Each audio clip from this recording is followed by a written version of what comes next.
রনদের বাড়ি কি এইটা? তোর মানে কি হন? আর আপনি? দাদি।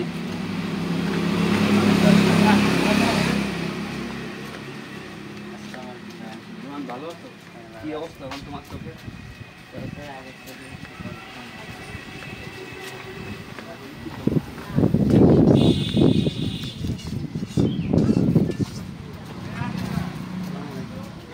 মানে মা, এখন আপনার ছেলের কি অবস্থা? আর আপনার ছেলের যে চোখে গুলি লাগছিল, হ্যাঁ, আমাদের একটু বলেন। আমার ছেলে মাগুরা ঢাকা রোডে যে গুলিবিদ্ধ হয় শেখ হাসিনা আন্দোলনের পর থেকে নাকি। তারপরে তখন দুটো গুলি থেকেই যায়। আমরা চিকিৎসার মাধ্যমে চোখে লাগছিল না?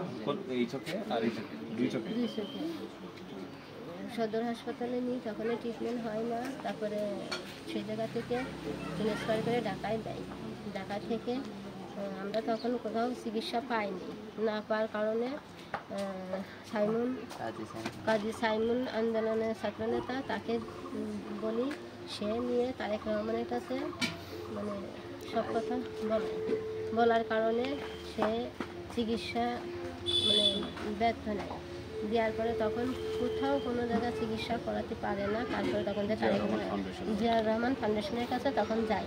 যার মাধ্যমে মনির চোখে গুলি থেকেই যায় দুটো। সেইগুলি মানে বের করার পরে সে চিকিৎসাটা দেয় আর পুনরায় সে দেখতে পায়। আমার মনির চোখে আলো ফিরে না পাওয়ার মতনই তখন অপারেশন করার মাধ্যমে পরে তখন আলো ফিরে পাই। মানে ফিরে পাইছে হালকা অল্প অল্প, সেরকম ফিরে পাইনি।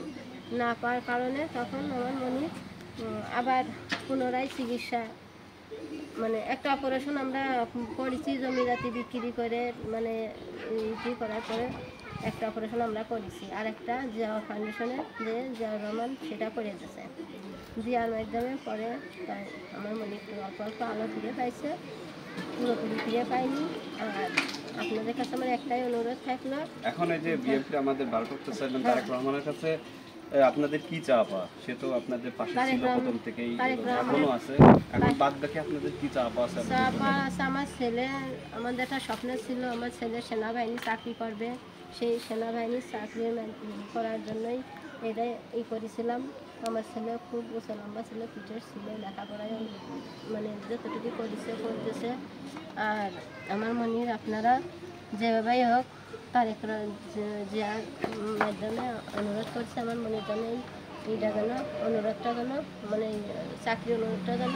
ঠিক আছে, আমরা বুঝতে পারছি আপনি যে বলতে চাচ্ছেন তারেক রহমানের কাছে এটাই অনুরোধ চাইবেন যে আপনার ছেলে যাতে পুনর্বাসন হয়। ওর এখন আমরা চোখের দায়িত্ব তো আমরা নিচ্ছি, চোখের দায়িত্ব নিচ্ছি অলরেডি। ও চোখের আলো দেখতে পাচ্ছে, ও লেখাপড়াও দায়িত্ব আমরা নিচ্ছি। ও যতদূর পর্যন্ত লেখাপড়া করতে চাই ইনশাল্লাহ সে পর্যন্ত আমরা করাবো। আর ও যদি লেখাপড়ার যোগ্যতায় ভালো রেজাল্ট করে, ও সব কিছু হয়, আমরা বিবেচনায় আমাদের দেশ নায়ক তারেক রহমানের মাধ্যমে ওর চাকরি বাকরির ব্যবস্থা আমরা করে দেবো ইনশাল্লাহ। আপনার কোনো চিন্তা করা লাগবে না, ঠিক আছে? আপনি শুধু দোয়া করবেন যাতে আপনার ছেলে ভালোভাবে সুস্থ থাকে আর আমরা যেন সুস্থ থাকি। এবং সর্বক্ষণ শুধু আমরা যে চোখে গুলি বের করে দিচ্ছি এই দায়িত্ব কিন্তু আমাদের শেষ হয়ে যায়নি। ওরে চাকরি বাকরি দিয়ে এবং আপনাদের পরিবারকে প্রতিষ্ঠিত করে যা যা করা লাগে আমরা বাংলাদেশ জাতীয়তাবাদী দল বিএনপির পক্ষ থেকে সবকিছু করবো ইনশাল্লাহ। শুধু আমাদের জন্য একটু দোয়া করবেন এবং আমাদের দল সামনে নির্বাচনে অংশগ্রহণ করবে যাতে ভোটের মাধ্যমে আপনারা একটু সহযোগিতা করবেন, ঠিক আছে?